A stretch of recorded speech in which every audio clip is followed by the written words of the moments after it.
وذكر فإن الذكرى تنفع المؤمنين.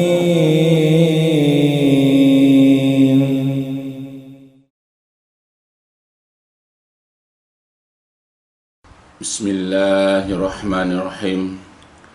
إن الحمد لله نحمده ونستعينه ونستغفره ونعوذ بالله من شرور أنفسنا ومن سيئات أعمالنا. من يهده الله فلا مضل له ومن يضلل فلا هادي له. أشهد أن لا إله إلا الله وحده لا شريك له وأشهد أن محمدا عبده ورسوله. اللهم صل على محمد وعلى آل محمد كما صليت على إبراهيم وعلى آل إبراهيم إنك حميد مجيد. اللهم بارك على محمد وعلى آل محمد كما باركت على إبراهيم وعلى آل إبراهيم إنك حميد مجيد. أعوذ بالله من الشيطان الرجيم.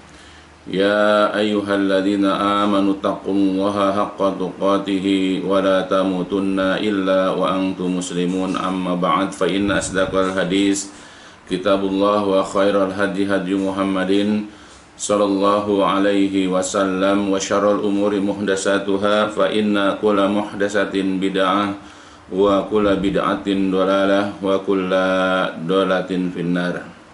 Alhamdulillah, pada kesempatan yang baik ini marilah kita kembali melanjutkan pelajaran-pelajaran kita, kajian-kajian kita, pembahasan-pembahasan kita terhadap kitab-kitab yang selama ini kita baca dan pelajari. Dan kita masih melanjutkan kajian atau pembahasan kitab Al-Jannah wan Nar, yaitu tentang surga dan neraka yang disusun oleh Syekh Dr. Umar Sulaiman Al-Ashqar rahimahullah. Semoga apa yang telah dan akan kita pelajari dapat memberikan faedah kepada kita. Karena berkenaan dengan masalah neraka, maka mudah-mudahan dengan dijelaskan berbagai macam hal yang berkenaan dengan neraka ini menimbulkan rasa takut kepada kita, sehingga kita berhati-hati ya dalam mengerjakan perbuatan-perbuatan yang dilarang oleh Allah Subhanahu wa taala dan juga oleh Rasulullah sallallahu alaihi wasallam, dan juga kita waspada dari meninggalkan kewajiban-kewajiban yang telah diberikan kepada kita. Jadi kita masih membahas tentang yaitu pembahasan yang kedua, yaitu tentang suwarun, yaitu tentang gambaran-gambaran jenis-jenis tentang azab ya mereka, yaitu azab para penghuni neraka. Jadi sudah jelaskan beberapa hal ya dari gambaran-gambaran atau jenis-jenis siksaan yang akan diberikan kepada mereka yang berhak mendapatkannya dari kalangan orang-orang kafir, orang-orang musyrik, orang-orang munafik, ataupun mereka yang gemar melakukan perbuatan maksiat. Nah, sekarang kita masuk ke al-matlab al-khamis, yaitu penjelasan yang kelima sekarang. Ya, dari gambaran kelima ataupun jenis yang kelima dari siksaan di dalam neraka ini adalah as-suhbu, yaitu diseret. Jadi nanti para penghuni neraka di yaumil qiyamah aliyadzubillah, kita memohon perlindungan kepada Allah bahwa nanti mereka akan diseret, lalu kemudian akan dimasukkan ke dalam kobaran api neraka, atau mereka diseret lalu kemudian dimasukkan ke dalam air mendidih yang sangat panas. Nah, adapun penyeretan ini adalah merupakan bentuk penghinaan, perendahan mereka ya nanti di hari kiamat, karena mereka di dunia ini suka merendahkan yaitu firman-firman Allah dan juga sabda-sabda Rasulullah sallallahu alaihi wasallam. Wa min anwa'il azabil alim, dan sebahagian dari atau termasuk dari anwa, jenis atau macam atau gambaran al-azab, azab al-alim yang sangat pedih. Jadi termasuk dari atau sebahagian dari jenis azab yang sangat pedih adalah suhbul kufar, diseretnya orang-orang kafir itu finnar, di dalam neraka. Ya. Kemudian ya ala wujuhim, atas wajah-wajah mereka.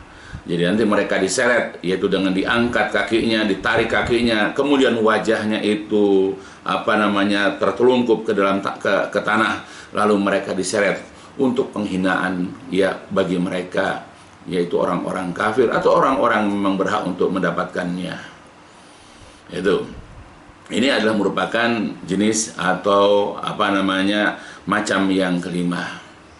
Adapun dalilnya adalah sebagaimana di dalam Al-Quran, yaitu surat Al-Qamar, Allah Subhanahu wa taala berfirman, "A'udzu billahi minasyaitonir rajim. Innal mujrimina fi dolalin wa su'ur, yauma yushabuna fin nari ala wujuhim zuku massa saqar." Inna sesungguhnya al-mujrimin, orang-orang yang gemar berbuat dosa, orang-orang yang suka berbuat maksiat itu, ya mereka itu fidolalin, di dalam kesesatan di dunia ini. Hidup mereka tidak terarah, hidup mereka tidak terbimbing. Mereka jatuh ke dalam kekufuran, kemusyrikan, ya mereka melakukan berbagai macam kemaksiatan karena mereka dalam kesesatan.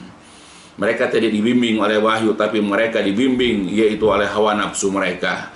Mereka dibimbing yaitu oleh logika atau akal mereka, sehingga mereka tersesat jauh dari mentaati Allah dan juga mentaati Rasulullah Shallallahu Alaihi Wasallam. Dan juga mereka kelak wasu'ur, yaitu berada di dalam kobaran, yaitu api neraka. Ya, itulah. Jadi orang-orang yang berdosa, mereka di dunia ini dalam kesesatan, dan kemudian mereka kelak di hari kiamat akan berada di su'ur, yaitu neraka yang menyala-nyala. Yauma, pada hari, yushabuna, mereka akan diseret, finnar, ya mereka akan diseret, mereka akan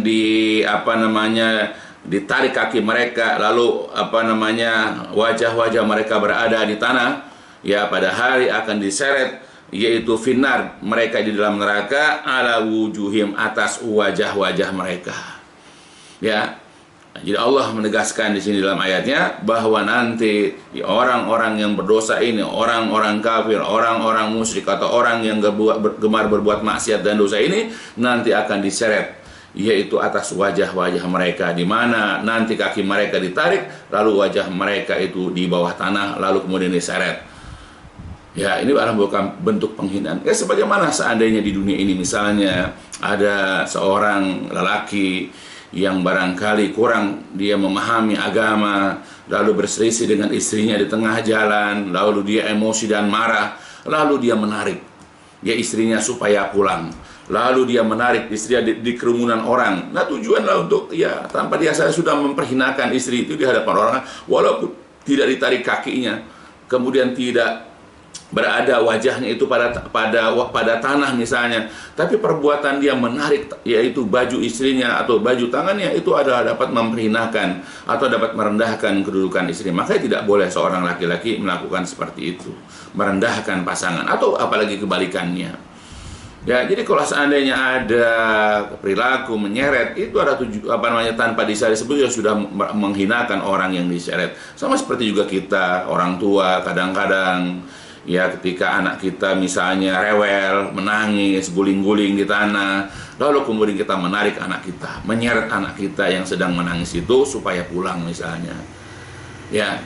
Nah, kalau kita di dunia tidak boleh memiliki akhlak, mempunyai adab kepada keluarga, istri ataupun anak kita seperti itu. Karena itu dapat memperhinakan, dapat merendahkan ya orang ya yang diseret tersebut, istri atau anak kita. Tetapi nanti di yaumil qiyamah Allah sengaja menghina, merendahkan orang-orang kafir itu karena mereka di dunia ini memang suka merendahkan yaitu ajaran agama. Maka nanti mereka disengaja lalu diseret wajah mereka. Dan juga dikatakan kepada mereka zuku massa saqar. Ya, zuku artinya rasakan oleh kalian masa sentuhan ya ataupun bakaran ya dari sakor, neraka sakor, aliyadzubillah. Nah, jadi ketika mereka diseret, lalu kemudian mereka sembur ya atau mereka disambar, disentuh yaitu oleh api neraka sakor, maka akan menderitalah mereka.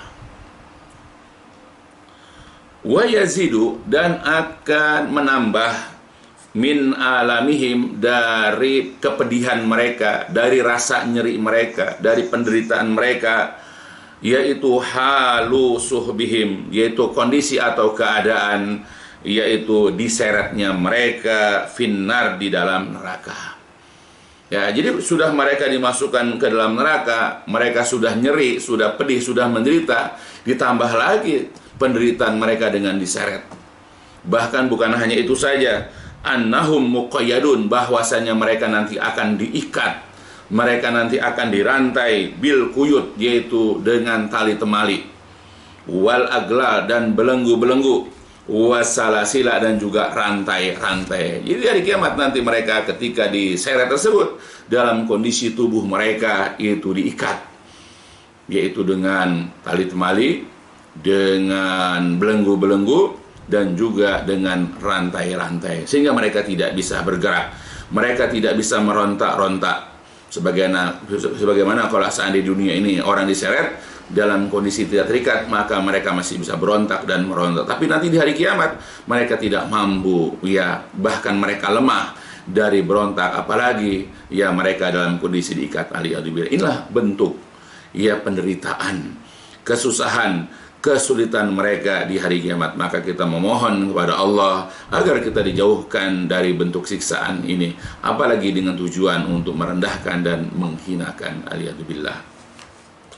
Kemudian juga dalam ayat yang lain, Allah Jalla wa'ala juga berfirman, yaitu dalam Quran surat Ghafir atau surat Al-Mu'min, surat ke-40, A'udzubillahi minasyaitonirrajim. Fasawfa ya'lamuna idil aglalu fi anakihim wasalasilu yushabun fil hamimi summa fin nari yusjarun. Ingatlah ketika al-aglal, belenggu-belenggu, fi anakihim, berada di leher-leher mereka, wasalasil, dan juga rantai-rantai. Ingatlah ketika di leher-leher orang-orang kafir itu, di leher para penghuni neraka itu ada belenggu-belenggu dan juga ada rantai-rantai. Kemudian yushabun, mereka nanti diseret. Ya, jadi ketika mereka diseret dalam kondisi mereka diikat, dibelenggu, yaitu dengan belenggu-belenggu dan rantai-rantai. Kemudian mereka diseret fil hamim, yaitu dimasukkan ke dalam air mendidih yang sangat panas. Summa fin nari, kemudian juga akan dibawa ke dalam neraka, yusjarun, dibakar. Kemudian mereka akan dibakar di dalam neraka. Jadi mereka diseret itu dalam kondisi terikat, kemudian dicemplungkan ke dalam air mendidih yang sangat panas, lalu mereka dibawa ke dalam kobaran api neraka, lalu mereka dibakar. Aliyadzubillah. Nah, itulah balasan bagi mereka yang suka mendustakan, bagi mereka yang suka mengingkari, merendahkan, mengolok-olok, menganggap enteng, menganggap sepele ayat-ayat Allah ataupun hadis-hadis Nabi Shallallahu Alaihi Wasallam. Ya, maka sebab itu di dunia ini, maka belajar kita memuliakan, menghormati, mempelajari, membaca, memahami, ya, mengamalkan apa-apa yang ada di dalam ayat-ayat Allah, itu Al-Quranul Karim, dan juga yang ada di dalam hadis-hadis Nabi SAW sebagai petunjuk bagi kita hidup di dunia demi keselamatan hidup kita nanti di yaumil qiyamah. Kemudian menafsirkan surat itu Al-Qamar dan Quran surat Ghafir ini, qala, berkata Qatadah, yushabuna marotan finnar wa fil hamimi marotan. Jadi kata Qatadah rahimahullah, ya, yushabun, mereka akan diseret marotan sekali waktu, finnar, lalu mereka dicampakkan, dimasukkan ke dalam api, wa fil hamim, dan juga akan dimasukkan ke dalam hamim, yaitu air mendidih yang sangat panas, marotan, sekali waktu. Ya, jadi mereka diseret itu sekali waktu dimasukkan ke dalam kobaran api, dan sekali waktu mereka akan dimasukkan yaitu ke dalam air mendidih yang sangat panas. Itulah bentuk siksaan, jenis siksaan ya para penghuni yaitu neraka. Ya, mereka adalah orang-orang yang suka mendustakan, mengingkari, mengkufuri, merendahkan, menganggap enteng, sepele ayat-ayat Allah dan juga sabda Rasulullah Shallallahu Alaihi Wasallam. Adapun dalam sebuah hadis, ada jenis siksaan yaitu diseret ini juga kita dapati di dalam sebuah hadis yang diriwayatkan oleh Imam Muslim dan juga yang lain-lainnya dengan sanad yang sahih, di mana Rasul pernah mengatakan, Inna awalana nasjukda yaumal qiyamah. Sesungguhnya orang yang pertama-tama nanti diputuskan perkaranya pada hari kiamat itu ada 3 orang. Yang pertama adalah yaitu seseorang yang akan dihadapkan kepada Allah, yaitu orang yang mereka dianggap mereka itu orang yang mati syahid. Fa'utiya bihi, dia dihadapkan ke hadapan Allah. Fa'arrafaha ni'amahu, Allah memperlihatkan kepada dia segala macam nikmat yang Allah pernah berikan kepada dia di dunia. Lalu kemudian fa'arafa, dia pun kemudian mengakuinya. Lalu Allah berkata atau Allah berfirman, fama amilta fiha, wahai fulan, apa yang kamu telah kerjakan dengan nikmat-nikmatku itu? Lalu orang itu mengatakan, qatalta fika hatta stujhitu, ya Allah, aku ini berperang dahulu dengan nikmat-nikmat yang kau anugerahkan kepada saya dulu berjihad, berperang, ya, membela agamamu sampai aku mati syahid, dan aku berperang karena engkau ya Allah. Kemudian yang kedua adalah orang yang mempelajari, mengajarkan ilmu dan suka membaca Al-Quran. Fa'utiyabi, dia juga dihadapkan ke hadapan Allah. Lalu Allah perkenalkan nikmat-nikmat yang pernah diberikan kepadanya. Lalu dia pun mengakuinya. Lalu Allah mengatakan, fama amilta fi, apa yang kau telah kerjakan ya dengan nikmat yang aku berikan tersebut? Lalu orang itu mengatakan, ta'lamtul ilma wa 'allamtuhu wa qara'tu fikal Qur'an. Ya Allah, aku mempelajari ilmu dan mengajarkannya, dan aku juga membaca Al-Quran karena engkau ya Allah. Dan kemudian yang ketiga adalah orang yang diberikan berbagai macam kenikmatan harta benda, ya. Lalu Allah panggil dia juga, dia berada di hadapan Allah. Lalu Allah perlihatkan nikmat-nikmat yang pernah Allah berikan kepadanya, dan dia pun mengakuinya. Lalu Allah mengatakan, fama amilta fi, apa yang kau telah kerjakan dengan nikmat-nikmat itu? Lalu orang itu mengatakan, ma min sabilin tuhibu ayunfaqa fi illa anfaqtu fika. Ya Allah, tidaklah ada suatu pun jalan yang engkau sukai supaya diinfakkan pada jalan itu, melainkan aku akan berinfak di jalan itu karena engkau ya Allah. Jadi semua mereka itu orang yang berperang membela agama Allah, mati syahid. Orang yang kedua mempelajari, mengajarkan ilmu, ya, kemudian membaca Al-Quran karena Allah juga. Dan yang ketiga, gemar berinfak. Di mana Allah suka berinfak di tempat itu, maka dia akan berinfak. Lalu Allah mengatakan kepada 3 orang itu satu persatu, kazabta walakinnaka qaltata liyuqala ya jariun. Engkau bohong. Sebetulnya engkau berperang itu hanya ingin disebut sebagai seorang pemberani, ingin disebut sebagai seorang pejuang. Engkau bohong. Sebetulnya engkau mempelajari dan mengajarkan ilmu hanya ingin disebut sebagai seorang alim, dan engkau juga membaca Al-Quran hanya untuk disebut sebagai seorang qari. Dan engkau juga melakukan perbuatan itu, berinfak hanya ingin disebut sebagai seorang jawad, seorang yang dermawan. Waqad qila, dan kalian sudah disebut ya sebagai seorang yang mati syahid, ya, atau sebagai orang yang pejuang, sebagai seorang pemberani. Engkau juga dipanggil ulama, engkau juga dipanggil seorang qari, engkau juga dianggap sebagai seorang dermawan. Dan sungguh ya, semua keinginan kamu, niat kamu itu sungguh-sungguh sudah engkau dapatkan. Ya. Jadi ternyata mereka ini adalah orang-orang yang memiliki niat yang tidak karena Allah. Mereka tidak ikhlas karena Allah. Ketika mereka mengerjakan kebaikan-kebaikan atau amal-amal soleh, mereka ingin mendapatkan julukan-julukan atau gelar-gelar yang mulia di hadapan manusia. Kemudian ini kita ambil, fa umira bihi fasuhiba ala wajhihi hatta ulqiya finnar. Kemudian diperintahkan yakni kepada para malaikat, fasuhiba ala wajhihi. Lalu orang-orang ini akan diseret atas wajahnya. Orang yang mati dibunuh dalam peperangan, ya, yang dianggap dia mati syahid, sebetulnya dia niatnya ingin disebut seorang pemberani atau pejuang, diseret atas wajahnya hatta ulqiya finnar, sampai dia dilemparkan ke dalam neraka. Begitupun orang yang nampaknya dia belajar ilmu dan mengajarkan ilmu serta membaca Al-Quran, ya, ternyata dia niatnya hanya ingin dapat julukan seorang alim atau seorang qari, ya, di mana dia sudah mendapatkan gelar itu. Lalu kemudian kepada para malaikat disuruh untuk menyeret wajah orang itu. Kemudian orang ini pun dilemparkan ke dalam neraka. Begitupun yang ketiga, ya, orang yang rajin berinfak dengan harta yang Allah berikan kepadanya, dan ternyata niatnya adalah untuk disebut sebagai seorang dermawan, di mana dia sudah mendapatkan gelar tersebut di dunia. Lalu diperintahkan kepada malaikat, fasuhiba ala wajhi hatta ulqiya finnar. Lalu diseret atas wajahnya sehingga dia dilemparkan, dimasukkan, dicampakkan ke dalam neraka. Aliyadzubillah. Jadi bagi kita yang rajin mengerjakan amal-amal soleh, Ya, apakah itu kita memperjuangkan agama Allah, apakah kita menuntut ilmu dan bahkan sudah mampu memberikan pengajaran, menjadi guru ngaji, menjadi ustadz, atau kita rajin membaca Al-Quran, kita belajar tahsin, belajar tajwid, dan bahkan kita sudah mengajar tahsin, tajwid itu dan seterusnya. Begitupun kita rajin berderma, ya, rajin berinfak, rajin bersedekah, ya, maka jaga niat kita. Harus senantiasa menjaga niat kita agar senantiasa lurus. Itu mengharapkan ganjaran pahala hanya dari sisi Allah Subhanahu wa Ta'ala saja. Mengharap dengan amalan tersebut keridhaan Allah. Mengharapkan supaya Allah memelihara, menjaga dia nanti dari siksa neraka, ya, dan memasukkan dia ke dalam surganya nanti. Harus jaga niatnya. Sebab kalau andai kata kita mengerjakan amal soleh, tetapi niat kita adalah niat duniawi, ingin disanjung, ingin dipuji, ingin mendapatkan gelar-gelar yang mulia di dunia ini, maka tidak ada gunanya. Maka kita juga akan dicampakkan nanti ke dalam neraka. Setelah aliyadzubillah kita akan diseret wajah kita.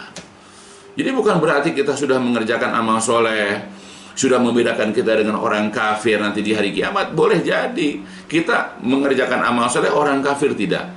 Mereka ada yang gemar berbuat maksiat, kita tidak. Tetapi hanya gara-gara niat kita, ya, niat kita bukan karena Allah, niat kita bukan mencari ganjaran dari Allah, akan menyebabkan yaitu hukuman di hari kiamat nanti sama dengan mereka, yaitu diseret atas wajah kita lalu dimasukkan ke dalam neraka. Alhamdulillah.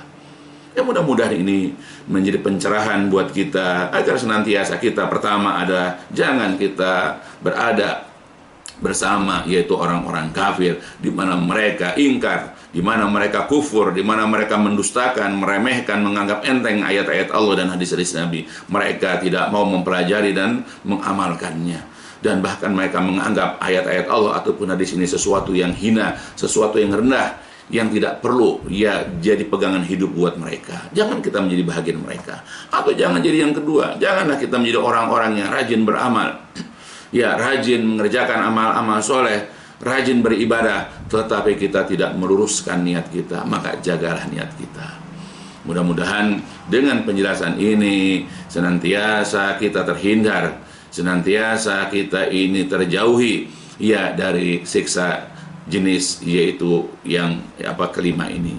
Ya, mudah-mudahan apa yang dijelaskan di sini akan memberikan faedah kepada kita sebagai umat Rasulullah Shallallahu Alaihi Wasallam, ya, sehingga kita berusaha semampu kita, berusaha sekuat tenaga kita untuk menjadi orang-orang yang bertauhid, orang-orang yang beriman, orang-orang yang soleh, yaitu orang-orang yang mengerjakan perintah-perintah Allah dan Rasul Shallallahu Alaihi Wasallam dalam kondisi mengikhlaskan, ya, amal-amal kita karena semata-mata mengharapkan balasan ganjaran dari Allah Subhanahu wa Ta'ala semata.